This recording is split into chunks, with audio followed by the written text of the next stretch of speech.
Hey ladies and gents, welcome back to another predictions video. As of time of uploading this video, it will be the 1st of February and it will be a month and 14 days until the Academy Award nominations. Which is a bit overwhelming. It's been pushed back, we've been through a pandemic, and it will be pretty unbelievable to finally get them after all this time. So I'm just going to throw you all right into it. So my number 1 and 2 I'm sticking with, and I'm probably going to be sticking with throughout the whole season. The Trial in Chicago 7, number 1, and then Nomadland as number 2. I think at the moment it solidifies itself as a 2-horse race, but as you can see, my number 3 Minari could come and really shake things up. I had this feeling last year when everyone thought it was Parasite versus The Irishman that maybe 1970 could come and like fuck things up a little bit for them, and sure enough, 1917 won everything except Critics' Choice, SAG Ensemble, and the Oscar itself. I can really see Minari doing that maybe. Like, it could even help it with the people who saying that it could get Best Picture, because it's obviously not going to get a drama at the Globes. It might not even get foreign language at the Globes because of all the controversy. So it could maybe sneak in, get Critics' Choice, BAFTA, and then just kind of like eject itself into Best Picture.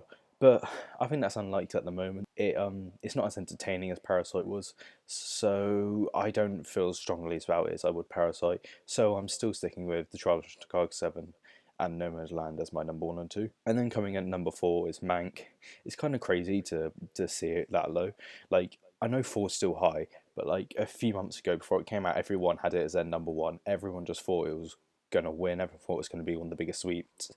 More than picture, ever thought it was going to get director, but I guess we'll get to that. But still, even with the lack of its nominations at critic circles, it's still going to get into the Oscars. It's just not looking likely at all to win. Numbers 5, 6, and 7 will be no surprise to anybody. I think everyone would agree that The Father, One Night in Miami, Marini's Black One, until we know otherwise, are just looking like very likely to get Best Picture. My number 8 is kind of dividing people a little bit.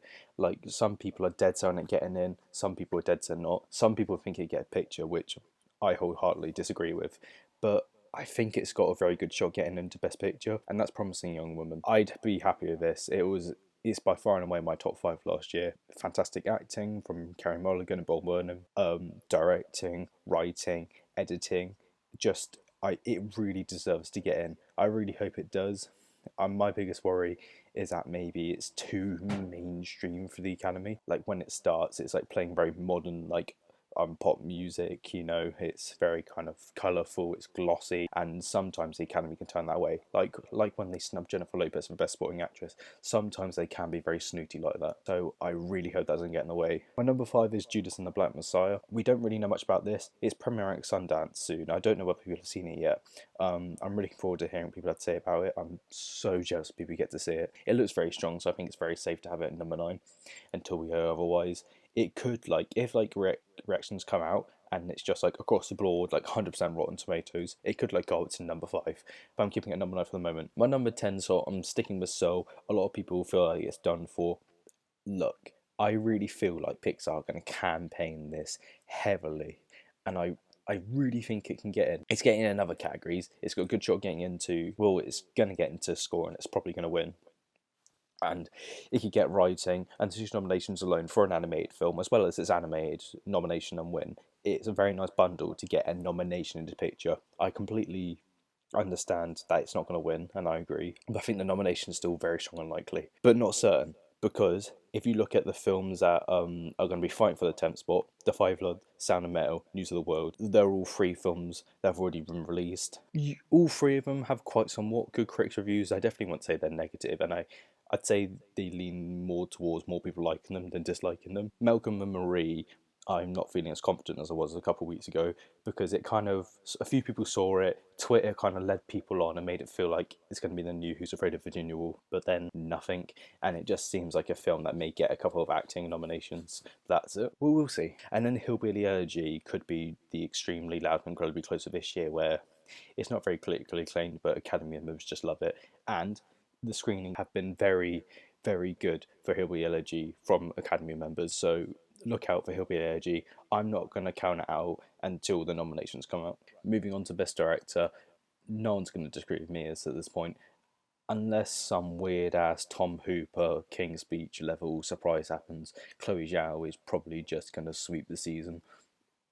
And I can't even argue with it. The directing and the look of Nomadland, the overall feel of it, even if you don't love it, you can't deny that Nomadland is a directing masterpiece. Like, anyone who's a student directing should watch Nomadland. It's a great example of how to make a little film. It's just fantastic, and I'd be really shocked if, come a few months' time, Chloe Zhao isn't the winner. The only person who could upset is David Fincher, my favourite film director, but I can't say over Chloe Zhao he deserves this. But and he's been really surprising in terms of how much he isn't getting nominated in critic circles, people who should love it most, which is a bit concerning in terms of he may not get the nomination, but nah, I still say he's in. Bearing in mind, critic circles nominate like weird out there films, which the Oscars wouldn't dare touch. So I'd say David Fincher's definitely in, but unless they feel like they have to give him an award because he's desperately overdue and he's been snubbed so many times, even for the win, Tom Hooper. Oh God, that's the second time I've taken a bash at Tom Hooper. Sorry, mate. Nothing against you. I think you're a bit underrated, but you should not have taken. And that's not your fault, but still, you should have walked down from the Oscar stage and been like, "Yeah, David, mate, have it." So yeah, shame on you, Tom Hooper. Shame the fuck on you. I'm joking, I swear. But yeah, so David Fincher, the only way he can win at this point is if the Oscars feel like they like owe him. But nah. Think about Thomas Newman when everyone thought he was going to win 1917 after 15 noms, and it didn't even happen then. So it won't work for David Fincher either. Okay, number three, Aaron Sorkin, The Trial of Chicago 7. As I've discussed, he could easily just get snubbed, and I think 3 to 5 could be completely different.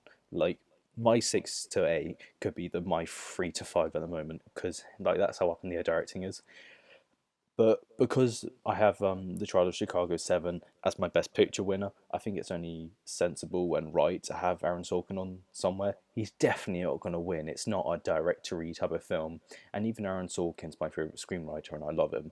I would I would be cool if he didn't get nominated because, as I've said before, the editing and the screenwriting is the directing of that film. It's not a film that really like it needs a great director. But I'd say the odds at the moment are more in his favour getting nominated than not, but there's still a very good chance he gets snubbed. Number four, this is my favourite.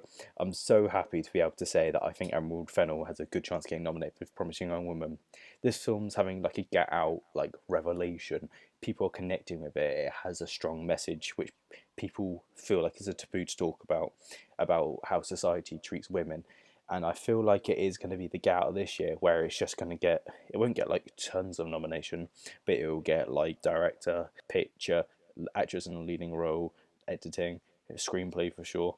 Because like it may not be your typical Oscar film, but it has a message, and that's like the secret, not the secret, but like the other way to get into the Oscars if you're not some like Oscar bait. You don't go by the traditional rules to get an Oscar nomination. So very happy to be able to say this. It's looking good in her favour. Coming at number five is a director a few months ago I would have been like, nope, absolutely not. But tides have changed. Films have been pushed back, and we've had critic circles. And Spike Lee is doing very, very, very well. And not only that, but The Five Bloods, out of all of the potential picture nominees, is actually one of the better directed films. Not only that, it's very showy directing, which the Oscars kind of can't help themselves, but sometimes just heavily nominate. I mean, just look at last year with Todd Phillips over Greta Gerwig. Like, they love their directory films. So with this year being a bit dry, Spike Lee could easily get in. And if Spike Lee gets director, I'm almost certain that it's going to get into picture. My number six, I know many, many, many, many, many, many people would punch me in the face right now if they saw it, but I still think George C. Wolfe has a good chance of getting into Ma Rainey's Black Bottom. It's a very directed film, like The Five Bloods. You can very much feel the directing, and not only that though, but to be able to direct a film set in one place feels very limited. Is a challenge, and I feel like the Academy appreciate that and want to nominate for that alone. The Isaac Chung for Minari purely because it's a strong Best Picture.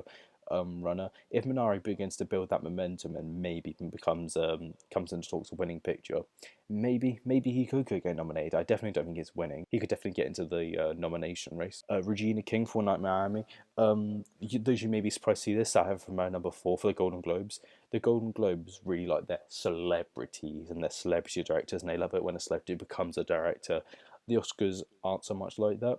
They'll probably just nominate whatever the hell they want. They don't really go by stuff like that. So for that, I have Regina King lower. And even though I like One Night in Miami a lot, I can happily go about this nomination. Even I would like to see more women nominated. So I'd like to get nominated for that. But at the same time, if Regina King hadn't directed this film, wasn't a woman, maybe I'd feel differently about it. So it's fair to say maybe I'm biased. Best Actress. I am so clueless. It could go anywhere. But for now, I have Vanessa Kirby as number 1 because that's my biased opinion, the best performance. So I've just done it to satisfy my own ego. But to be honest, I think this top 4 is just completely locked. McDormand, Mulligan, Davis is just getting in. End of. They're all fantastic performances, and any year they deserve the nominations. And I'm glad that they're all probably going to get in. It will be so sad if any of the top 4 miss a nomination, especially if it was to somebody like Amy Adams or Kate Winslet or Meryl Streep. Considering the uproar that would cause. But yeah, I think that's very unlikely. The top 4 are going to get nominated. I think they can all sit tightly. Number 5, I have Sophia Loren for The Life Ahead. I think it's a coin toss between her and Zendaya to get a nomination. I've purely gone for Sophia Loren because she's like a Hollywood elite and she's amazing in The Life Ahead. Everyone's going to be on the high of, oh, Sophia Loren, she's back. The Academy aren't not known for nominating foreign roles, especially when it's not like nominated anywhere else. So Sophia Loren could very well get in, and good for her. I loved her in The Life Ahead. My number 6 is Zendaya for Malcolm and Marie. Even if Malcolm and Marie is just complete, even if it was complete shit, I don't think it is complete shit. But even if it was just that bad, I still think she'd have a very strong chance because I've heard she's like amazing. So watch out for her. She's got a very, very good shot of getting in. Amy Adams, he'll be LG because they love Amy Adams. Andra Day for United States versus Billie Holiday because it's very Oscar baity. And Kate Winslet, Meryl Streep because they could very much pull the surprise, especially Kate Winslet. Watch out. Just because she hasn't been getting any Critics' Circle nomination doesn't mean she can't like have some weird kind of like resurrection. Actor in leading role is going to Chadwick Boseman. I think it's silly to kind of argue the point. It could be Anthony Hopkins. He's definitely the runner-up, but with the fact it's an amazing performance of his death, and the fact Hopkins has been nominated plenty and won before, it's just leaning more and more towards Boseman. I'd actually give him my vote because like I don't believe in the whole it's airtime. I believe they should win the award purely on the performance, but when they're all equally great performances and they've either won or can get nominated again in the future and win, it seems only right that you give it to Chadwick Boseman. It's just the right thing to do in this circumstance. I mean, number 3 and 4, like from my Golden Globes, are my 2 favourite performances of the year. They seem very strong. I can't see why they won't get in. Riz Ahmed does seem like the snub because they do sometimes snub those more kind of modern films, the more I'd actually go, yeah, I would say The Sound of Metal is quite mainstream. The more modern, the more mainstream films, especially in acting categories, can get snubbed, just like Jennifer Lopez in Hustlers. But I think he's in. I can't see why he wouldn't at the moment, especially when you look at the other competition. It just kind of makes you feel all the more confident that they're going to get in. Number 5 is Gary Oldman because, like I've said in the Golden Globes video, like I've said earlier, like I'll say now, it's like, who else? Like Stephen Young's the only and Kingsley Benedict, to be fair, are the only 2 performances that I've seen which I'd say are like worthy of the 5th nomination. I'd actually give him the nomination over Gary Oldman, but because it's Gary Oldman and the fact it's Mank and the type of performance it is, I do feel like it's the more Beatty performance, the more traditional performance, which is why I've given it the number 5 slot. I've heard Lakeith Stanfield's great in Judas and the Black Messiah, which is why I have him at 8 for a potential nomination. Tom Hanks at 9 because maybe, and John David Washington for Malcolm Reed because maybe. Best Supporting Actress, Amanda Seyfried, lock. Olivia Colman, lock. Ellen Burstyn, lock. Glenn Close Yelchinton, are vulnerable. Look, I'd 100% have Yo Jong Un in. I think she's fantastic. In Minari, it's by far and away my favourite performance of the film. and she is very strong, and I feel like she has a good shot getting in. But I'd say the supporting actress category is the one where there's actually some decent competition which could push her out. For example, if they're still going to nominate Glenn Close, even though she could also get snubbed because it's a critically panned film, like I've said, the Academy could love Hillbilly Elegy, and if so, she's definitely getting in. But if the Academy are too scared to touch it, they don't want to go controversial. Glenn Close could get snubbed. In that case, in best case scenario, Maria Bakalova and Yudrin could get in. I know that I've said that I don't think Maria Bakalova is like the best in it. Not in terms of like she didn't do as well as she could have done, but even still, I don't think it's worthy. But at the same time, it's like I'd say Dominique Fishback and Jodie Foster, they seem just as good as her. So yeah, maybe it's best that they just let Maria Bakalova get in. She's not going to win. Let her have a nomination. It'll be nice. And then Heather Zango and Saoirse Ronan are just kind of not having it at this point. They've been in talks, so it's always smart to have them on the list just in case. Best Supporting Actor, I'm fairly certain he's going to win. I'm sure when people come out of Sundance, they're already going to affirm what everyone else is saying about Kaluuya's performance. But he's looking like he's going to win. Out of all these nominees, he's like the one who like everyone knows is great and everyone's rallying behind. Like, yeah, don't get me wrong, all these other potential nominees are still very good performances, but he's the only one where everyone's like chanting his name, like saying, give it to him. The Academy are gonna feel a lot of pressure to give it to him for that, but not only that, I'm sure they would anyway. It is a great performance, and I hope that the Academy at this point will do the right thing and give it to him. My one big worry is that like they gave it to Jennifer Lawrence and whatnot in the past 10 years, but they can sometimes be prone to not giving the awards to younger actors or actresses. But he is in supporting, which does like kind of help him in his favour. Sacha Baron Cohen for The Trial of Chicago 7. It's a front of a picture. It's an ensemble piece. They're all being campaigned and supporting, and he was by far and away the best performance in the film. And for that reason alone, I think it's fairly safe to say he's going to get nominated. I really can't see him getting snubbed, especially if this year he's had. I mean, obviously he's not getting on with the Borat, but he has that behind him. He's Sacha Baron Cohen. This has been like his year. I don't think in the past 10 years he's more prevalent than he has now. And good for him, obviously.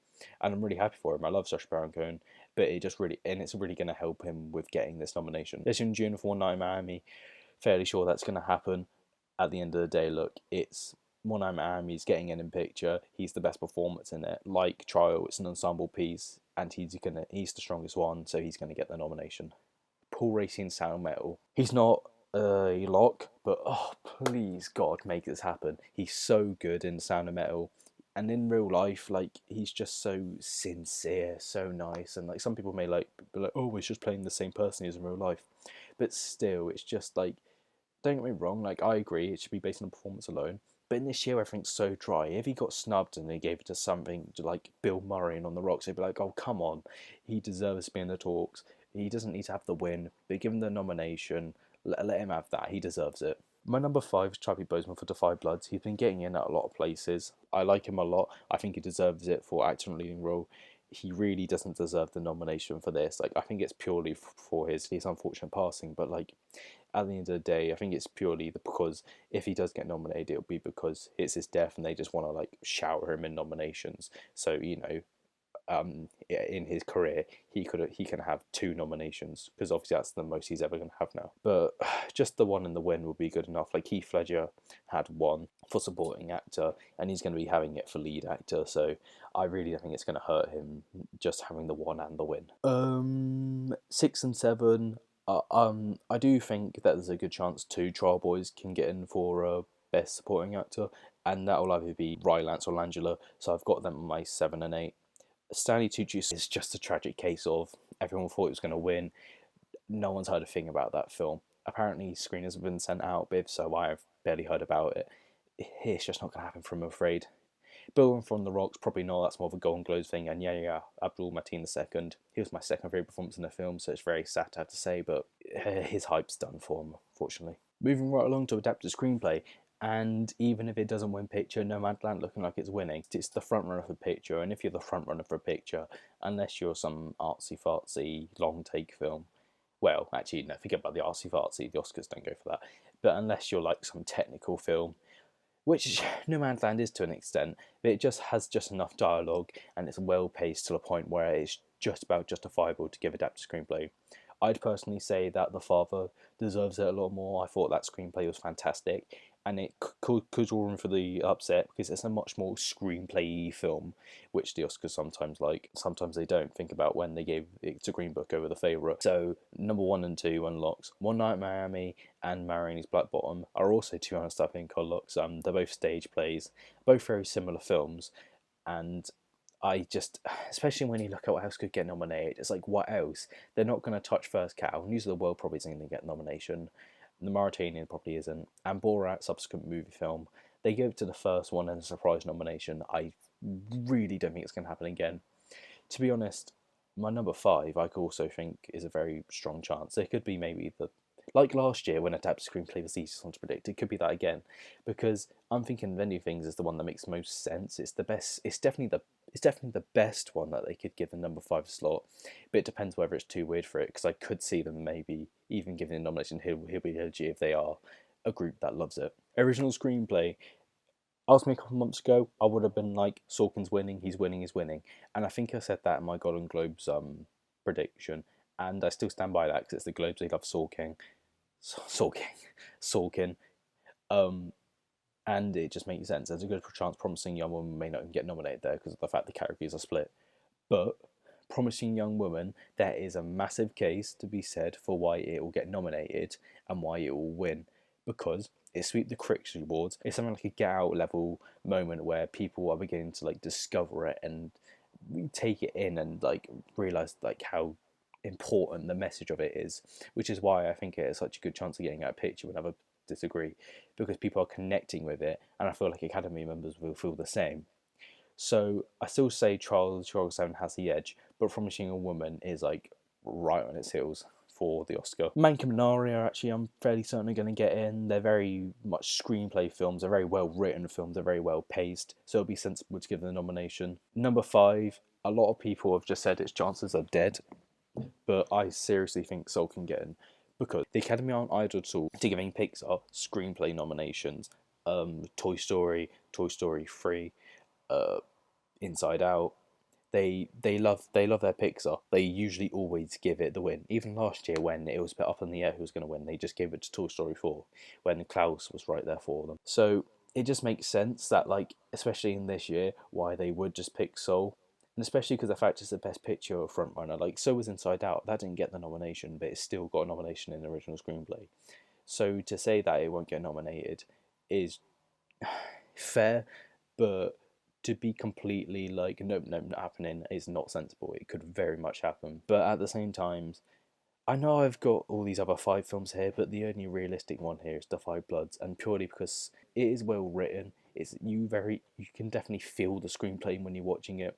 They gave it to Spike Lee a couple of years ago. It could happen. It very much could happen. Like, don't get me wrong. If I went into the future and I found out someone didn't get nominated, I wouldn't be shocked. But if I found out it did, I wouldn't be surprised. It just seems like a very kind of like iffy number 5. Like, it very much could happen, it very much couldn't happen. Like, I could go for something weird at the moment, like Malcolm and Marie, but my odds are bad. I'm not aiming to get like 5 out of 5 in all categories. That's unrealistic. I just go with what's looking most likely, go with the best odds, and I hope to get 4 out of 5 in most categories, and maybe the odd 5 out of 5. Cinematography: Mank, Nomadland, News of the World, Tenet getting nominated. No question about it. Tenet is a gorgeous looking film. A lot of people don't think it's going to get the nomination. Look, you don't have to love the film to deny how well shot it is and how well nice film it is. It's one of those films that you should have on mute in the background when you have family around, because it's just such a nice film just to look at. Mank and Nomadland have that kind of Oscar baity cinematography shit that they never seem to snub. Mank being the black and white, and you can see the sun like beaming in with the smoke. Nomadland being the long shots, the sun glaring in the distance, close up on people's faces. And then my number 5 is actually Ma Rainey's Black Bottom. First of all, the fact it's in a cinematography discussion is great because I think it believes it, but a lot of people are adamant that it's not going to get a nomination. I think it's got a great chance, because I know Da 5 Bloods is right there for it to grab as well, and Da 5 Bloods has much more showy cinematography, which is why it definitely could get nominated. Ma Rainey's Black Bottom is sat in one location, yet they find a way to make the cinematography unique. You feel the tension of the characters with the cinematography. A lot, much like 12 Angry Men, it kind of has that same sort of thing, whereas the film goes on, it gets more tight, and you feel more kind of enclosed these people, and you feel them going more and more crazy in their brains. Beyond Da 5 Bloods, I can't see any of these other films getting the nomination. Judas and the Black Messiah, we'll see. Malcolm Marie, just because it's black and white, I don't think it gives that much of an edge. Minari, nah. First Cow, too weird for the Oscars. Here's one for you. Right.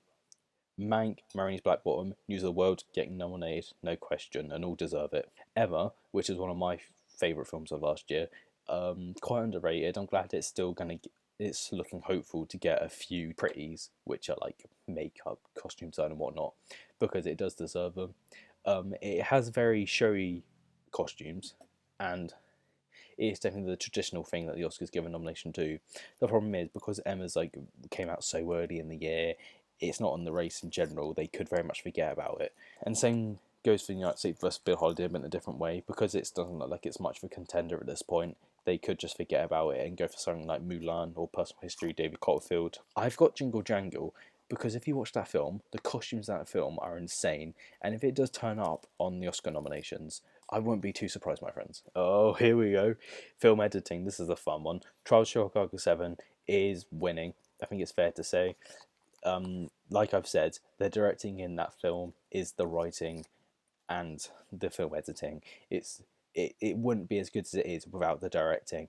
And the fact is, the front runners win Best Picture for me. It just makes sense to have it as number one. Nomadland is number two. It does have very good editing, and because it's the front run for best, it's one of the front runners for Best Picture, I'd say. It could very much get in, but believe me, it could get snubbed. Think about Roma or 1917.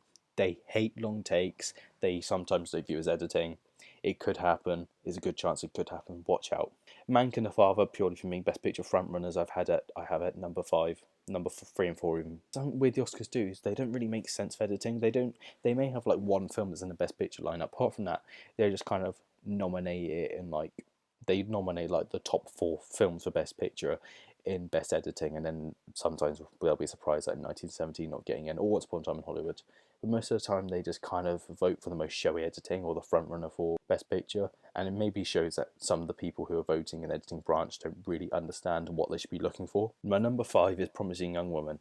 Look, first of all, it could like be a big Oscar contender. Second of all, it's a very well edited film. You can notice the editing quite well. That's the reason why. It's one of the reasons why it's so entertaining, because it's paced so well. No scene goes on for too long or too short. There's always something happening. Second of all, like I said, it's having its Get Out moment, and Get Out wasn't nominated in editing as a surprise. But this year, where there's less to like nominate instead, I think Promising Young Woman could really get in. Like I think it really could, and the fact that it's got 100-1 odds on Gold Derby shocks me. It shocks me, because like what are they going to go for? Matt Rainey probably not going to happen. One Night in Miami's not going to happen. Da 5 Blood's not going to happen. The Sound of Metal isn't going to happen.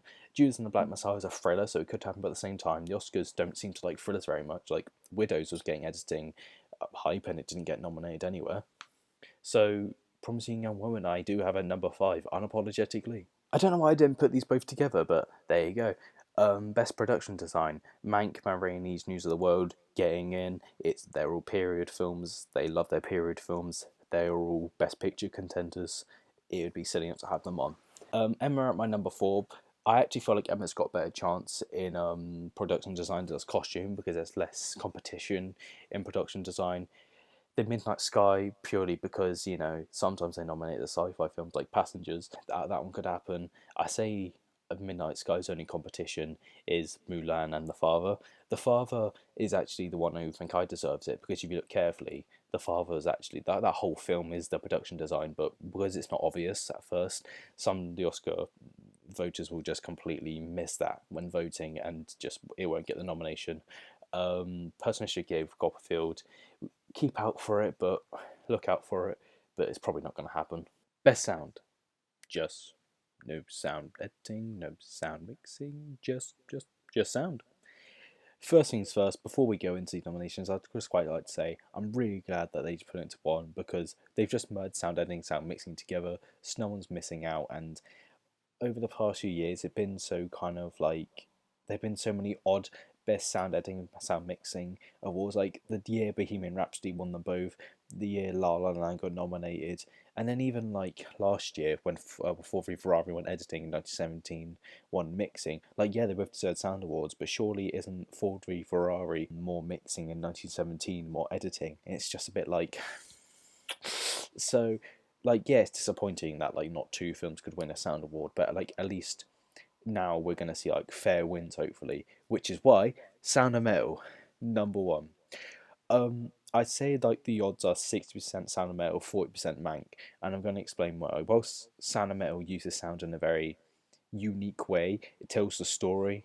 My biggest worry, if the sound category is full of a lot of older voters, which is why maybe they were confused about the sound editing, sound mixing thing because it was different back in their day, like to how we word it now and like how we use it now. I'm worried that like the older voters may just be like, like, oh, listen to how this film sounds. I used to watch these films with my grandpa, and then they'll just like vote for it. I'm not trying to be an arsehole when I say that. I'm just genuinely trying to like voice my genuine concerns. So while Sound of Metal was the front runner, it's not safe for the win at all. Mank's very much there, but apart from that, I'd say Mank and Sound of Metal are the only two that we can see actually winning and getting nominated. And my 3 and 4, News of the World and Tenet, are getting in. I know that Tenet's been controversial for its sound, but I don't think the Oscars care too much about that. It's still got enough sound in, enough sound mixing in to the point where they probably won't be too bothered and it'll get the nomination. My number 5 is another one where a lot of people will disagree, but come on, Invisible Man isn't an unreasonable film to rate for best sound. I went and saw it in Dolby Atmos just before we locked down this country, and it sounds amazing. It is honestly my favourite use of sound this year from what I've seen. Just the mixing of it is fantastic. The way it's mixed with the score, it really adds to the story, which a lot of these films like Greyhound and Midnight Sky and even Defy Plus just didn't do for me. Soul is probably the film that I'd like to see getting over News of the World or even Tenet. It's got a good shot, but if it is going to swap out anything, it will unfortunately be The Invisible Man. Animated feature, I'm not going to spend long on this at all. Soul, Walkers, Over the Moon, Onward, getting in. Soul is winning, is winning. It's sweeped all the critics awards. It's going to sweep all the main awards. Number 5 is like the Golden Globes says, take your pick, but I'd say The Croods has the edge because the first one did get nominated for Best Animated Feature. We haven't seen a Shaun the Sheep film get nominated at the Oscars for a while. Earwig and the Witch, maybe. Trolls World Tour, first one didn't get nominated, so this one definitely won't. Well, I wouldn't say it definitely won't, to be fair, but it just doesn't have the edge. The only reason why it maybe does have the edge to get the 5 spot is because less films come out this year. But that doesn't seem to be the case for animated films, so maybe not. Best score. Soul is winning. It's Trent Reznor and Atticus Ross versus Trent Reznor and Atticus Ross. And if it's going to be one of the films they win for, it'll be Soul and a beautiful score. I'd actually say Soul deserves this because unlike any of these other nominees, Soul's score really helps tell the story and help move it along like none of these have. Like, don't get me wrong, Minari has a lovely score, and I'd like it if Emil Missouri could like literally score my life. He has a really kind of calming tone to his scores. Like you'd fall asleep to them. So yeah, 1, 2, and 3 locks. Tenet's also looking likely. Even the people that didn't like it were saying cinematography's great, score's great. He won for Black Panther and a surprise win, which even solidifies more the nomination for me. And then the 5 to Child of Chicago 7, purely because it's an Oscar frontrunner, and it is a pretty good score. The Midnight Sky could also get nominated because of the fact there it's Alexandre Desplat and they love him there, and the Five Bloods could because you very much hear the score in the film and it's very hard to ignore it. My biggest question is whether many people like it. Here it is, ladies and gents, my least favourite category, Best Original Score. I'm not going to dwell on this too much because I just hate this and I have no passion for this category at all. I wish we could get rid of it. Speak Now from One Night in Miami is probably going to win. Seen by the Life Ahead could also win because of Diane Warren. Rocket to the Moon's looking like a likely nomination. Hear My Voice from the Child of the Struggle 7 has a strong chance. Wear Your Crown from the Proms, the very fun, upbeat song like This Is Me they'd like to nominate. My Hometown from Eurovision Song Contest to get in, and Just Sing on the Other Side from Trolls World Talk again. Makeup and hairstyling. Mary's Black Bottom is probably going to win. Like, a lot of people have made the case for Hillbilly Elegy and even Birds of Prey, but I had this feeling about production design even when 1917 came in as like a bit of competition for Once Upon a Time in Hollywood. I just always knew it was going to win, and that's how I feel about Ma Rainey. There's a good argument for Hillbilly Elegy because of what they've done to Glenn Close and Amy Adams, but Ma Rainey is the exact same Hillbilly Elegy, but more. Like it added to this great performance that Viola Davis already gives, a performance they could win, like Gary Oldman in The Darkest Hour. Birds of Prey, I've got on here purely because they gave Suicide Squad makeup and hairstyling a few years ago in a hilarious win. Mank will probably get in, and Borat's a good chance because of, the Borat makeup, the scene where he's wearing the Donald Trump outfit and he's literally wearing makeup. I haven't seen it, but I've heard Bill and Ted's Face the Music has some fantastic makeup in, so that could happen, and that'll be a fun nomination. United States vs. Philly Holiday for being a period piece, Mulan for being a period piece, and I'm thinking if anything could get in because of like the old people makeup in the film. I know that they sometimes like to do that, and Promising Young Woman as like maybe a surprise nomination because of Carey Mulligan. Visual effects, here we go. This category is desperately suffering this year, literally, because there's no like certain nominations. This category could honestly be completely different to this, but Tenet and Midnight Sky seem like very likely nominations because they do have great visual effects in. It's very obvious that they have visual effects in, and it's like the Avengers Endgame of this year.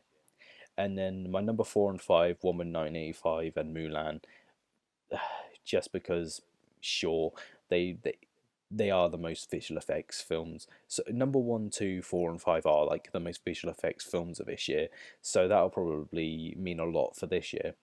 I've got The Invisible Man for number 3, and it could definitely not get the nomination, but at the same time, this is going to sound odd in the same breath, it could also win, because wins such as First Man and Ex Machina and 1917 have shown that the Oscars like to see a film that doesn't have the most visual effects, but a film that uses visual effects well, and The Invisible Man is that type of film. So it does have that going for it, and Invisible Man could be like 1917. People don't even predict it to get nominated, and then all of a sudden it's front run to win, and I think it really can win. Best documentary feature. Time is probably going to win in my opinion. It means the most for this year, has the strongest message. I really hope it's not a case where the front run gets snubbed because this one deserves it. It has a really strong meaning. It doesn't try to preach anything to you, but it does really make you question yourself. I have all in the fight for democracy because films like Black Klansman have proved that. I think the Academy is still more democratic. Look, my political opinions aren't coming into this. I'm just saying the facts. And because of that, and because this is the film about the woman who helped turn Georgia blue, I feel like they're going to dominate that. Boy State, looking likely. Dick Johnson is Dead. I watched that yesterday. It's very good. I liked it a lot, even though I didn't love it. I've got to be honest. It could not get nominated. It is quite odd, and it is just the type of film that the Academy may not just want to give the nominees for, especially if it's a lot of older voters. It's very modern and it's very it's very weird. It's like the first cow of the documentaries, and they may just not want to touch for that. And then I've got number 5's Collective. It'll be the second time, 2 years in a row as well, that a foreign film's got Best Foreign Language Film and Best Documentary Feature, which was awesome. And then Totally Under Control and I'm Great for being the mainstream documentary films that everyone's seen. A bit like Won't You Be Your Neighbour, but that didn't get nominated, so it makes me think even more won't get the nomination. And finally, ladies and gents, International Feature Film. It makes me very happy. I loved Another Round. It was my third dream film last year. Lifehead isn't going to be campaigning this category. Well, it's not eligible because they haven't submitted it. Minari is not eligible for this category, so Another Round is just going to win. Fills me with joy. I love Another Round. I'm glad it's gonna get an Oscar. I'd love it if Mads Mikkelsen could get nominated, but I'm not looking it's going to happen. And this time of year, it's quite hard to know what's going to happen in the foreign language film race. I'm no longer here, and Collective are the only two which I could see having a good chance. Anything else, do a bit of research and just pick at random and hope for the best. And with that, ladies and gents, and I'm relieved because my throat hurts. Christ, I won't be able to speak tomorrow. That rounds up my February edition of the Oscar predictions. I'll probably release my next batch very close to nomination next month when all the other nominations are out, because we'll have a much better idea of what's going to get nominated. I would also like to say now, if you've seen my Screen Actors Guild nominations prediction video and you're like, oh, you're wearing the same shirt, I'd like to say this is I'm wearing this shirt because it's the same day, because I've got to edit this in time for the 1st of February. So I've filmed this. I'm going to go film my Screen Actors Guild one now, and that'll be the first one released, and then you'll be seeing this on the 1st of February. So thank you very much for watching. See you soon, folks.